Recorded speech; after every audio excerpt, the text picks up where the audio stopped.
On a peu l'occasion d'être spectateur du quotidien d'une classe, brute, sans phare, fait de perfection et d'imperfection, de coups de génie et d'imprévus. Parce qu'on pense que le réel des classes est le meilleur terrain de réflexion et d'amélioration pour nos pratiques d'enseignement, nous vous ouvrons leurs portes. Nous vous invitons à découvrir ces outils pédagogiques afin qu'ils deviennent les vôtres. Bienvenue dans la saison 3 d'Être Prof, le podcast. Une série audio dans laquelle enseignantes et enseignants vous partagent leurs pratiques du quotidien, de la maternelle au lycée. Épisode 7, les contes du patrimoine en élémentaire. Des récits d'Andersen à ceux de Grimm, les contes du patrimoine font partie de l'imaginaire de tout un chacun.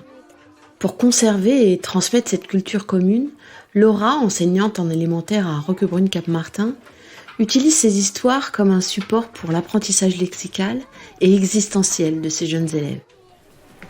Alors nous allons lire une nouvelle histoire, les enfants ? Oui. Qu'est-ce que c'est les histoires du patrimoine ? Oui, Sophia ? C'est des histoires qu'il y a par exemple les âgés qui ils savent les raconter quand ils étaient petits et on les entendait à la radio. Écouter des histoires, voilà un des plaisirs de parents ou d'enseignantes qu'on offre volontiers à nos élèves et à nos enfants. Merci Laura de proposer à Être Prof par l'intermédiaire de notre micro de repartir en enfance. Merci à vous de venir en classe. Il était une fois un modeste menuisier qui s'appelait Geppetto. Un beau jour, il décida de fabriquer dans son atelier une marionnette en bois pour que celle-ci lui tienne compagnie. Alors qu'il sculptait le visage du pantin, quelle stupeur! Les yeux et la bouche de la marionnette bougeaient tout seuls.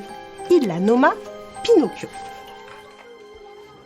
Tu nous dis en quelques mots la place de cette pratique autour des histoires du patrimoine ? Oui, donc c'est une pratique que j'ai aussi depuis mes débuts au CP, mais surtout depuis 2 ans que j'essaye vraiment d'instaurer et d'apporter à mes élèves cette connaissance d'histoire, de contes du patrimoine. En fait, avec mes collègues, nous sommes partis d'un constat. C'est qu'au fur et à mesure des années, les enfants connaissent de moins en moins les contes du patrimoine. Donc, qu'est-ce qu'on entend par contes du patrimoine ? C'est les histoires que nous connaissons tous, à savoir Le Petit Chaperon Rouge, La Belle au Bois dormant, Boucle d'Or et les 3 ours. Voilà, toutes ces histoires qui sont justement dans notre patrimoine et qui sont connues de génération en génération. C'est-à-dire que si on parle à nos grands-parents, ils vont connaître cette histoire, nos parents, nous, les petits. Donc on est parti de ce constat-là. Ou alors, parfois les enfants connaissent uniquement la version dessin animé. Voilà, pour ne pas citer les Disney par exemple, mais ils ne connaissent pas le texte, le conte de base. Donc c'est quelque chose que je pratiquais déjà, que j'ai essayé d'apporter à mes élèves, et puis je dirais que depuis 2 ans, il y a eu une accélération. Parce que je suis moi-même maman, et je me suis rendu compte que dans cette vie qui va vite et le matin on se lève, on va à l'école, le soir on se couche et il faut tout le temps aller vite. Et on ne prend pas toujours parfois le temps en tant que parent de lire justement toutes ces histoires de contes du patrimoine. Alors je ne dis pas qu'on ne lit pas, parfois on va leur lire d'autres histoires ou parfois on va faire autre chose, on va pouvoir leur chanter une chanson, peut-être d'instaurer d'autres rituels du coucher, mais pas forcément celui du conte du patrimoine. Alors moi je me suis dit, tiens, toi Laura en tant qu'enseignante, là plus en tant que maman mais en tant qu'enseignante, qu'est-ce que tu peux faire ? Et je me suis dit, apporter plus de culture littéraire, plus de contes du patrimoine à mes élèves. Donc effectivement, j'essaye à peu près une fois tous les 15 jours de leur lire un conte du patrimoine. Et c'est aussi un projet que j'ai avec la personne qui est en charge de la bibliothèque, puisque elle aussi leur lit des contes du patrimoine. On va dire que c'est un projet assez CP sur l'établissement. Le pantin était vivant. Le vieux menuisier confectionna des vêtements à Pinocchio et lui remit livres et cahiers. « Mon garçon, demain tu iras à l'école, comme tous les vrais petits-enfants, » lui annonça son père. « J'ai perdu mes pièces d'or, » répondit Pinocchio. Devant un tel mensonge, son nez se mit à s'allonger démesurément. « Je ris de tes mensonges !» s'esclaffa la fée. Puis d'un coup de baguette magique, elle rendit au nez de Pinocchio sa taille normale. Mais en chemin, il rencontra des enfants qui l'invitèrent au pays des jouets. Là-bas, on s'amuse du matin au soir. La proposition était tentante. Pinocchio suivit ses nouveaux amis.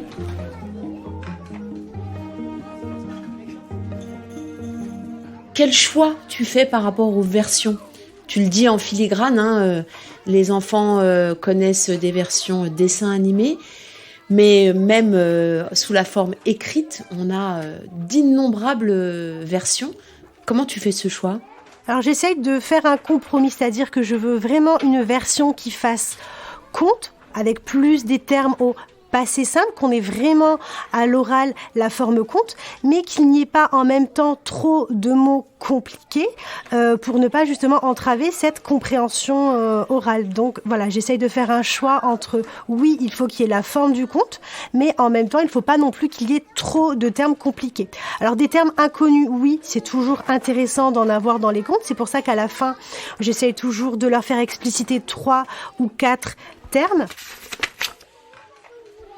J'aimerais que vous me parliez un petit peu de mots compliqués. Donc on a déjà parlé de ambulant. Maintenant, j'aimerais que vous m'expliquiez ce qu'est un menuisier. Mais lorsqu'il y en a plus, je ne veux pas que ça gêne la compréhension pour les enfants qui sont peut-être plus en déficit lexical que d'autres, puisque après tout, c'est une culture qui est aussi ouverte à tous. Et c'est moi, dans ce discours et dans cette proposition que je fais aux élèves, c'est le message que j'essaie d'avoir. Cette compréhension du vocabulaire, tu l'as fait de manière anticipée ou après lecture ?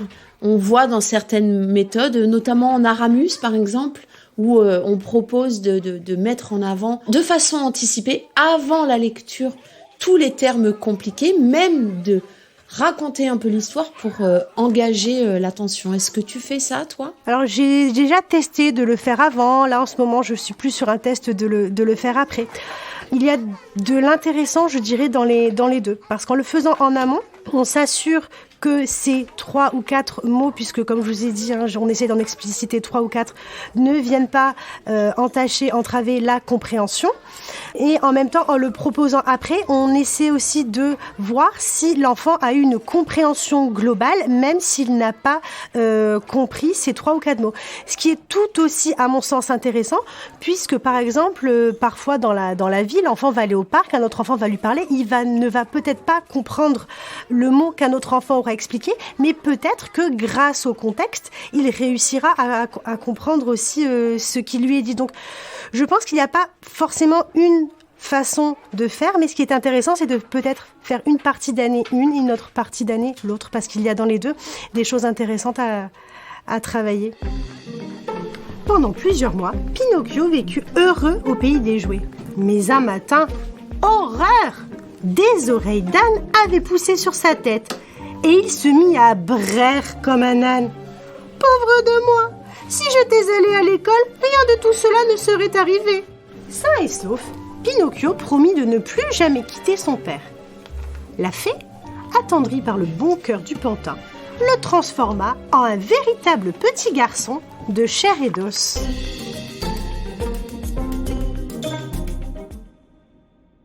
Je veux bien que tu nous remettes en mots la manière de cadrer cette activité. Tous les combien, dans quelles conditions matérielles ? Alors j'essaye de le faire moi avec mes élèves tous les 15 jours. Et une fois tous les 15 jours aussi, la personne en charge de la bibliothèque prend les élèves en demi-groupe pour leur faire aussi une lecture de conte.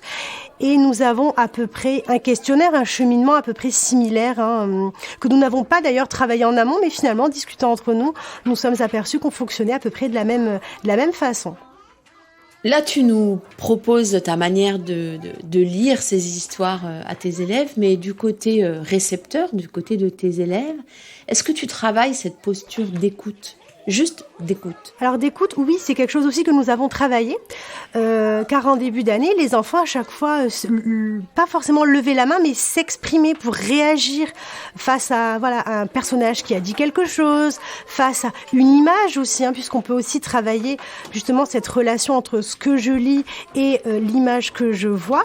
Et donc, effectivement, c'est un travail que nous avons eu de réguler un petit peu ces réactions. C'est pour ça qu'à la fin de la lecture, je le laisse tout de suite après un espace de 2 minutes, voire plus si vraiment il y a beaucoup de réactions pour se dire voilà, Est-ce qu'il y a des commentaires à faire? Est-ce que vous avez des réactions?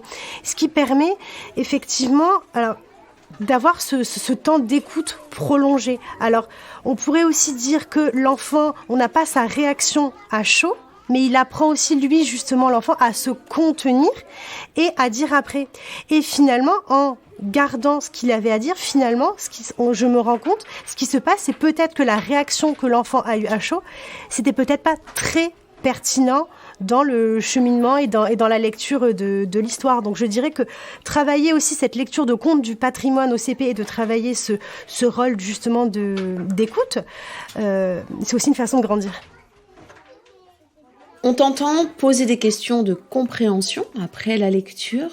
Alors qui sont les personnages de cette histoire? Est-ce que c'est un petit garçon comme vous? Non. Qu'est-ce qu'il a de spécial, ce petit garçon? Il est en bois. Pouvez-vous me raconter l'histoire en étapes? Comment il s'appelle déjà? Geppetto. Et bien, il prend du bois pour faire Pinocchio.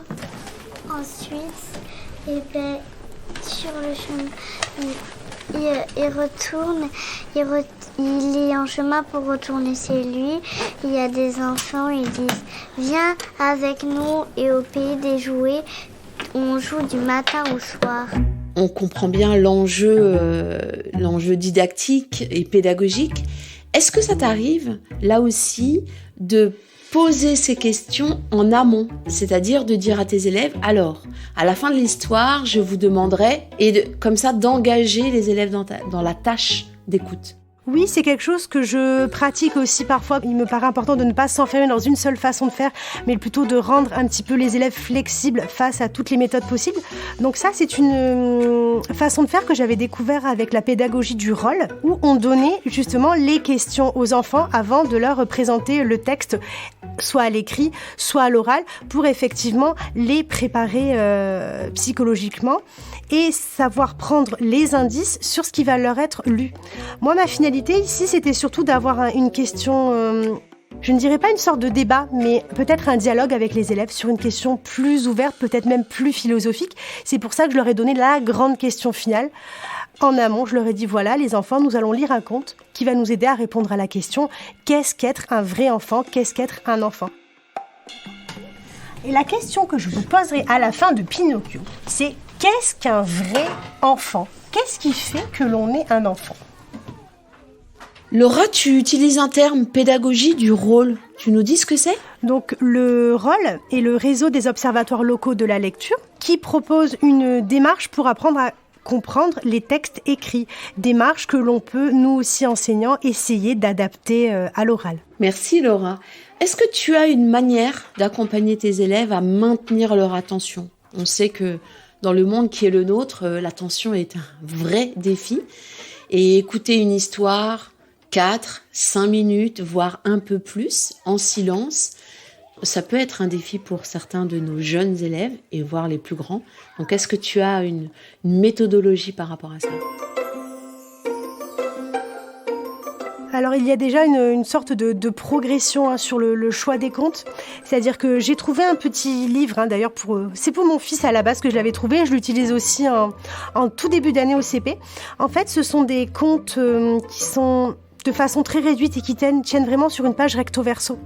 Et plus l'année avance, plus je peux me permettre de leur lire des contes de plus en plus longs. On discute aussi sur tout ce qui est, entre guillemets, geste parasite. Un enfant, par exemple, qui va avoir un trouble peut-être de l'attention, de la concentration, qui va aller chercher des feutres dans sa trousse et du coup, il va gêner les autres ou il va faire tomber quelque chose.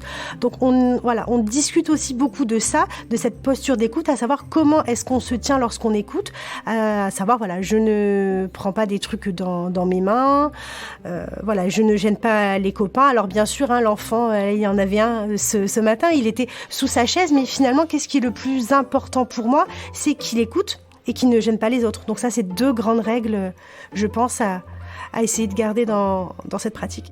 J'ai une recommandation à ce stade. Élodie, sur le site Être Prof, nous propose une séquence pour se lancer sur l'étude des contes traditionnels et sur le schéma narratif des contes. Donc pour ceux et celles pour qui c'est la première fois, et je pense là notamment aux jeunes collègues, n'hésitez pas à aller consulter cette ressource qu'on mettra dans le lien de l'émission. Tu proposes à tes élèves une question philo. Qu'est-ce qu'un vrai enfant ? À chaque fois, tu poses une question philo ou ça dépend des contes ? Non, oui, j'essaye de poser une question assez philosophique à la fin. Et je veux toujours mettre les élèves à l'aise en leur disant voilà, qu'il n'y a pas de réponse juste, il n'y a pas de réponse fausse. Moi, ce qui m'importe, c'est de les écouter, me donner leur avis.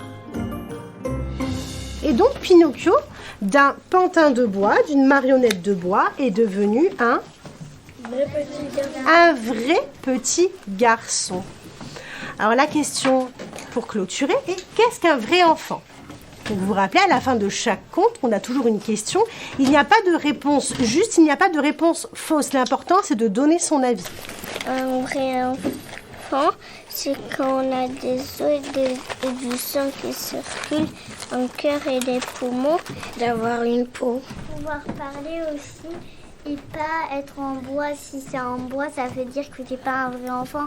Ce serait quand même bizarre s'il y a un enfant, il débarque, il est en bois. Est-ce que vous êtes des vrais enfants ? Oui. Alors expliquez-moi pourquoi vous êtes des vrais enfants. On peut manger, il peut marcher, On peut jouer. Alors, bouger, on peut bouger. on peut travailler, on peut se faire mal. Alors, je ne sais pas si tu as remarqué dans le feu de l'action, mais quand tu leur as posé la question « Êtes-vous heureux d'être des enfants ?», il y a eu un oui unanime. Est-ce que vous êtes contents d'être de vrais enfants ? Oui. Pourquoi ? Parce que vous êtes contents d'être de vrais enfants et de ne pas être des jouets, par exemple. Juliette ? Parce que les enfants font beaucoup plus de choses que les jouets. Faire de la course, jouer. Faire de la course. Faire du vélo, faire du skate, aller au salon du manga. Et puis juste après, tu leur as demandé s'ils avaient hâte d'être des adultes. Est-ce que vous avez hâte d'être des adultes ? Oui. Pourquoi ? Et là, je t'avoue que le silence était... Alors, il y a quelques enfants qui ont répondu oui, mais la différence était notable. Tu l'as noté, toi aussi ? Oui, j'ai remarqué ça aussi. Comme s'ils étaient peut-être pleinement conscients de leur chance d'être des enfants. Et c'est pour ça qu'après, je leur ai parlé de moi lorsque j'étais enfant, parce que, alors je ne peux pas dire à mon époque, mais c'est vrai quand je vois les enfants que nous étions quand moi j'avais leur âge, quand j'étais au CP, on n'avait qu'une hâte, c'était de découvrir le monde, d'être adulte et de partir découvrir le monde. Et c'est vrai que je me suis dit, tiens, là, il y a eu un basculement aussi, peut-être une prise de conscience, effectivement. Vous savez pourquoi, moi, quand j'étais enfant, je voulais être adulte ? Non. Pour pouvoir faire plein de voyages et découvrir le monde entier. Et je vais vous dire un dernier secret. Vous savez, quand on est adulte, ce qu'on se dit parfois, j'aurais dû plus profiter de ma tranquillité quand j'étais enfant. Donc profitez tant que vous êtes enfants, les enfants. Ok ? Merci à vous, les enfants. Et il y a aussi autre chose qui m'a sauté aux yeux, c'est la différence des réponses entre les filles et les garçons. Et les filles, voilà, avaient hâte d'être adultes pour avoir mari, enfant, pouvoir bercer leurs enfants. Il n'y a qu'un seul garçon qui a dit que lui avait hâte d'avoir des enfants. Quand on a des bébés, moi j'adore les bébés. Pour avoir un mari. Pour être plus intelligent. Non, moi je trouve que tous les enfants sont intelligents. Ils sont pas forcément plus... les adultes ne sont pas forcément plus intelligents que les enfants. Maintenant, effectivement, lorsqu'on est adulte, comme on est allé aussi à l'école plus longtemps et qu'on a vécu plus longtemps, on a plus de connaissances de la vie. Quand on est adulte, on peut s'acheter des choses sans demander. On peut avoir un téléphone. Et les garçons étaient plus sur eux, qu'est-ce qu'ils vont faire plus tard, le métier notamment. Et je me suis dit, tiens, là on parle d'égalité femmes-hommes, mais... avec ces observations-là, ces remarques, on se dit que le chemin est encore long et que là, même à 6 ans, ils ont, entre 6 et 7 ans, tous, on est déjà ancrés dans des schémas. Donc c'est quelque chose qui, à mon sens, est à travailler dès le plus jeune âge. Et je me dis, waouh, le chemin est encore long. Et c'est pour ça qu'après... j'ai un petit peu dévié sur ce fait de découvrir le monde, leur montrer qu'effectivement, lorsqu'on est une femme, lorsqu'on est un adulte, oui, on peut avoir mari et enfant, mais une femme ne se cantonne pas à ça. Effectivement, j'ai été assez scotchée par les réponses de tes élèves. Et donc oui, il y a du boulot, il y a du chemin. Est-ce que tu aurais un conseil ou des conseils à proposer à ceux et celles qui auraient envie de se lancer sur ce sujet des contes du patrimoine? De ne pas hésiter à se lancer et de peut-être commencer par des contes qui leur parlent et qui leur faisaient plaisir à eux étant enfants. Ils donneront, eux, du plaisir à leurs élèves en se faisant plaisir à eux. Et pour ceux et celles qui auraient envie d'aller plus loin, Être Prof et Alma Studio proposent sur le site une banque de ressources, histoires et activités pour apprendre à écouter des histoires, donc n'hésitez pas. Et avant de terminer, là vraiment c'est ma petite pépite, j'adore cette activité. C'est le principe de faire voyager des histoires entre l'école et la maison. Et c'est des petits sacs à histoires qui se baladent entre l'école et la maison. Et je trouve que pour faire du lien entre ce qui se passe à l'école, ce que les enfants apprennent et des petites activités à mener à la maison, je trouve que c'est une top ressource. En tout cas, merci Laura de cette confiance que tu nous as accordée en nous permettant de poser nos micros chez toi. Merci beaucoup. Merci à vous. C'était Être Prof, le podcast. Une série audio animée par Nathalie Dreyfus, enregistrée par Yanis Dokuto, Théo Cancelli et Laurine Bonnefoy, montée par Jeanne-Marie Desnos, réalisée et mixée par Benjamin Massé et Yann Thierry, et produite par l'Acme Productions. Si vous avez envie d'approfondir le sujet, retrouvez plus de ressources sur êtreprof.fr.